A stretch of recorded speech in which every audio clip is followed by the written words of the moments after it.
Glória a Deus, meu irmão em Cristo Jesus, sou Edson Mariano, servo do Senhor Jesus.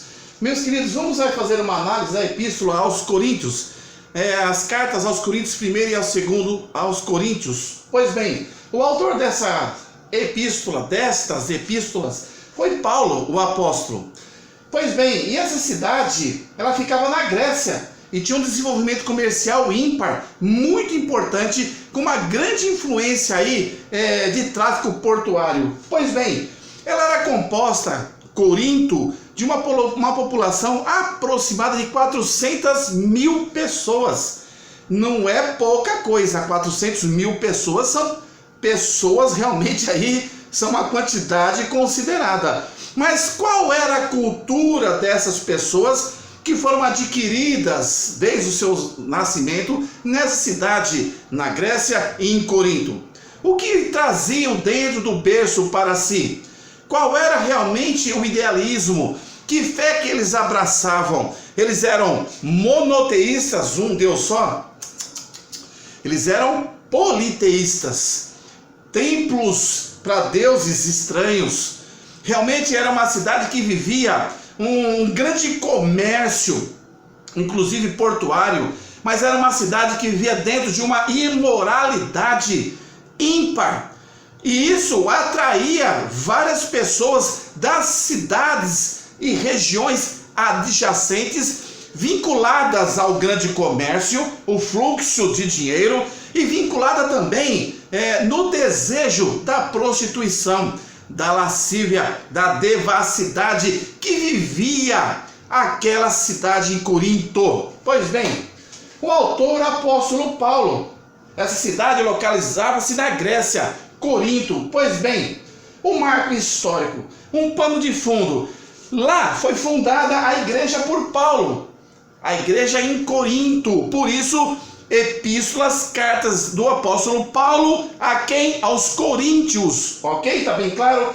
Fundadas aonde por Paulo no decorrer da sua segunda viagem missionária. A igreja de Corinto, você vai perceber isso em Atos capítulo 18, versículos 9 e 10, que estabeleceu-se na casa de irmãos e ali começou o seu ministério, que durou um bom tempo nessa região, nessa cidade.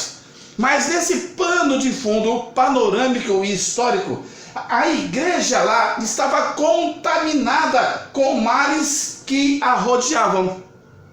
Será que aquilo que acontecia lá atrás também não é passível de acontecer odiernamente nos nossos dias? Contemporaneamente nos nossos dias? Eu creio que sim, é só você analisar. Por isso nós precisamos estar dentro da palavra do Senhor, buscar realmente estarmos seguindo a vontade do Senhor, e o nosso testemunho é muito importante para que também nos nossos dias a influência desse mundo que jaz no maligno, cujo príncipe do mesmo é Satanás, não invada a igreja do Senhor Jesus aonde você está congregando. Aqui nesse mundo tenebroso, aqui nesse mundo realmente de paz enganosa. Nós estamos aqui sendo sal e luz e precisamos manter essa fidelidade para com Deus, essa aliança para com Deus, de não nos deixar contaminar pelas influências do mundo.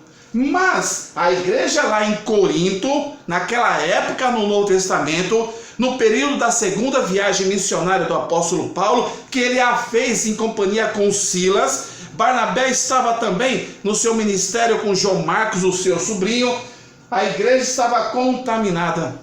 E a contaminação na igreja leva a dissensões, leva a divisões, leva a discussões que não levam a nada. A fábulas, a genealogias, a contendas, a brigas, a separações, e aí a casa dividida não prospera.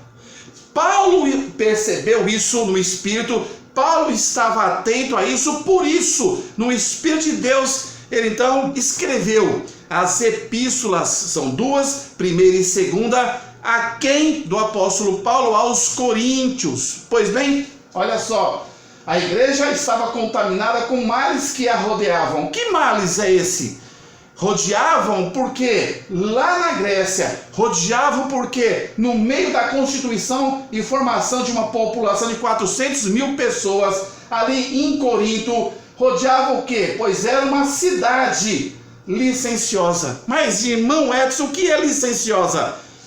Vejamos, uma cidade devassa, Corintos, uma cidade devassa, uma cidade libertina, uma cidade libidinosa.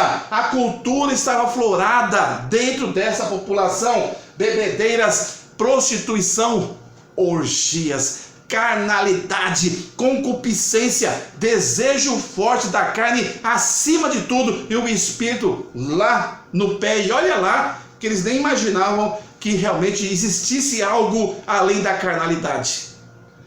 Olha, os gregos estavam então com essa cultura libidinosa, com essa cultura devassa. Eles estavam simplesmente orgulhosos de seus conhecimentos e de sua filosofia. Os gregos clássicos, as suas obras, as suas construções, o seu comércio, né? O seu paganismo, o seu politeísmo, a sua história, Grécia, Atenas, pois bem, mas ao mesmo tempo eles eram imorais, e essa imoralidade era tão enraizada que estava então rodeando a igreja do nosso Senhor Jesus Cristo. Rodeavam, pois era uma cidade licenciosa, a igreja de Corinto.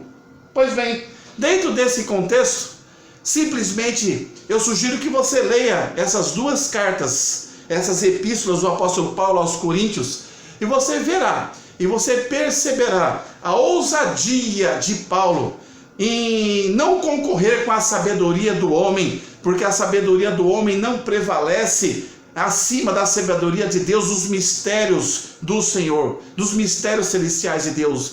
Paulo, ele simplesmente se colocava como um vaso na mão do oleiro, simplesmente como instrumento da vontade de Deus para fundar igrejas, para solidificar igrejas, para realmente que a palavra do Senhor, as boas novas do reino, fosse em qualquer cidade, mesmo esta em Corinto, mesmo essa cidade licenciosa, devassa, libertina, libidinosa, mesmo lá, Paulo sabia, e Paulo tinha amor às almas perdidas, e muitos ali se converteram, muitos ali se renderam aos pés do Senhor Jesus, e entendia nos ensinos de Paulo que o crente em Cristo Jesus precisa estar revestidos da armadura de Cristo para não se contaminar com as influências lá de fora. Então, em Coríntios, você vai perceber que tem uma grande lição. Nós não podemos ser crentes girafa. O que é isso? O corpo na igreja e a cabeça no mundo. Isso não pode. Você, uma vez estando em Cristo, nova criatura é, que as coisas velhas se passaram, eis que tudo se fez novo. Em Cristo Jesus, nós temos que deixar toda a pornografia, deixar todo o desejo forte da carne, deixar toda a tendência da carne, deixar a mentira, deixar o alcoolismo, deixar o fumo, deixar os entorpecentes, deixar a maconha, deixar a cannabis, deixar o lança-perfume, deixar a pedofilia, deixar tudo aquilo que realmente denigre e destrói, que realmente é o pecado, que leva o homem à sua morte, à destruição.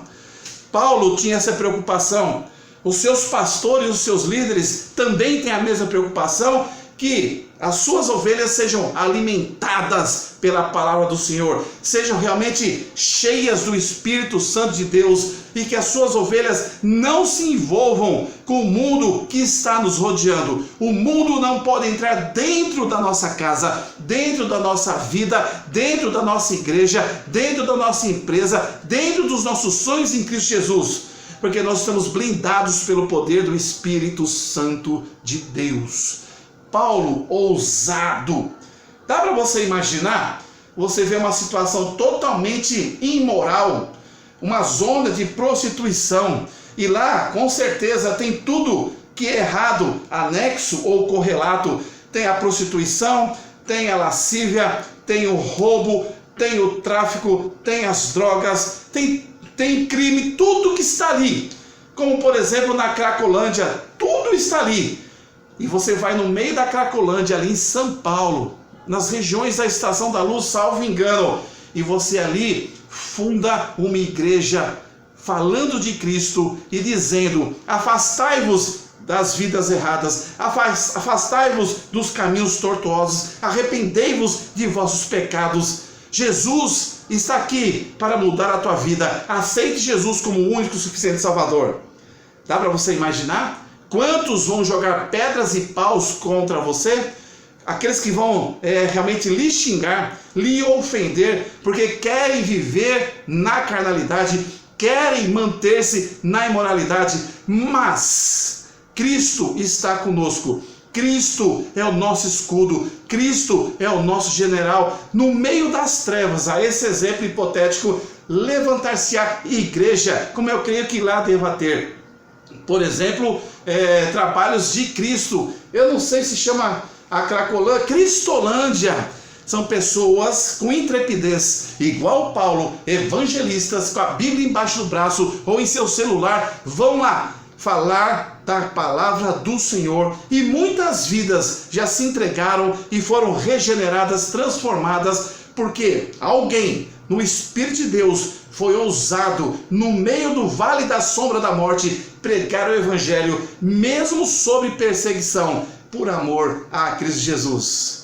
Que Deus abençoe a sua vida. Leia essa carta, a primeira e a segunda epístola do apóstolo Paulo aos Coríntios, e você vai ver que essa igreja recebeu essa carta para corrigir-se e não mais deixar a influência dos filósofos, a influência da imoralidade, a influência de uma cultura promíscua entrar na casa do Senhor. Nós temos essa obrigação de sermos sal e luz também fora, mas também testemunhos na casa do Senhor. O mundo não pode entrar dentro da casa do Senhor, que lá está o Santo dos Santos, o nosso Deus Todo-Poderoso. Que Deus abençoe a sua vida. Caso sinta no coração, compartilhe essa palavra. Que Deus te abençoe hoje e para todo sempre. Amém. Amém.